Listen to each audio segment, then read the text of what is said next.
এই ভাই, আমি কি আপনার বাথরুমটা ব্যবহার করতে পারি? আপনি কি এইমাত্র বাথরুম ব্যবহার করেননি? না, ওইখানে অনেক মানুষ ছিল, তাই ওইটি ব্যবহার করতে পারিনি। না, ওইখানের মধ্যে যে একটা বাথরুম খালি ছিল, আমি কি অনুমান করতে পারি?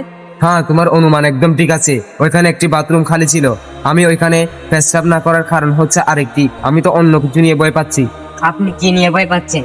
নবী মোহাম্মদ সাল্লাল্লাহু আলাইহি ওয়াসাল্লাম হাদিসের মধ্যে বলেছেন, কবরের কিছু আযাবের মধ্যে একটি হবে পেশাবের ব্যাপারে অসতর্কতা থাকা। হ্যাঁ, আমি যদি ওইখানে দাঁড়িয়ে পেশাব করতাম, আমার একটি ফার্স্ট পুরো যদি আমার গায়ে এসে পড়তো, তাহলে আমার নামাজ ইবাদত সবকিছু বাতিল হয়ে যেত। হ্যাঁ, আর আমার কবরে অনেক বেশি আযাব বেড়ে যেত। সেজন্য আমি দাঁড়িয়ে পেশাব করলাম না। চাই তোমার কাছে আমি তোমার বাথরুম কি ব্যবহার করতে পারবো কিনা জিজ্ঞেস করতেছি। আমি তো জানতামই না। এর জন্য আমাদের নবী মুহাম্মদ সাল্লাল্লাহু আলাইহি ওয়াসাল্লাম বসে পেশাব করতেন। বলার জন্য ধন্যবাদ। আমাকে আরো সতর্ক হতে হবে।